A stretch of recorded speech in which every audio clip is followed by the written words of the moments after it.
Est-ce que quelqu'un peut me dire c'est quoi la faune? Ouais, la flore, c'est les fleurs, les plantes. La faune, c'est les animaux. On va voir tout à l'heure si elle y a encore une empreinte de sanglier. Je suis Johanna Chopin, consultante environnementale et animatrice nature basée en Normandie pour sensibiliser à la protection des animaux sauvages. Je suis venue à Hectare pour faire une animation nature auprès des stagiaires de 3e afin de leur faire découvrir l'environnement tout autour d'Hectare, mais également de leur expliquer comment aller jusqu'aux métiers environnementaux. La forêt est un milieu dit fermé. Du coup, c'est quoi l'inverse de milieu fermé? C'est milieu ouvert. C'est quand même facile. Les adolescents ont découvert les indices de présence des animaux sauvages, comment les lire, les analyser et comprendre cette faune qu'on ne voit quasiment jamais. Vu le bruit qu'on fait parfois, ça m'étonnerait qu'on puisse voir quelconque animal. Allez, on réduit le niveau, on parle doucement.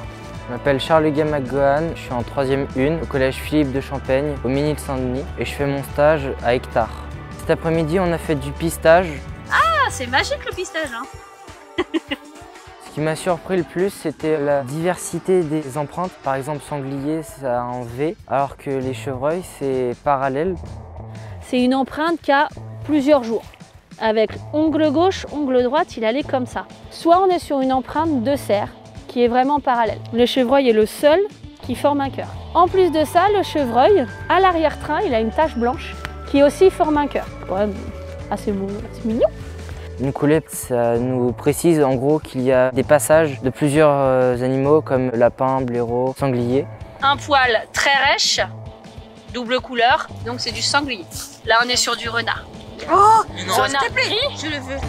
La communication culpabilisante, ça faut arrêter. En vivant sur la Terre, on a un impact forcément sur la nature. Il faut juste assumer cet impact et trouver des solutions. Donc on va voir des jeunes, on leur dit vous avez un pouvoir, vous pouvez aider, vous pouvez faire quelque chose de bien et qui rapporte. Parce qu'il y a toujours cette vision en fait du métier environnemental qui rapporte que dalle. Donc on peut avoir un métier génial et avoir de l'argent qui rentre chaque mois. C'est pas du tout discordant. Il faut absolument se donner à fond. Les métiers de l'environnement, c'est quand même un cercle très fermé. Quand on souhaite s'y intégrer, déjà dès qu'on a 16 ans, on fait du bénévolat. C'est l'âge légal en France. On va faire des chantiers nature. On va découvrir du coup ce qui se passe à côté, on va découvrir la forêt. Le lendemain de mon diplôme, j'avais un CDI. Mais si on reste dans sa maison en disant le travail va venir, ça marche pas.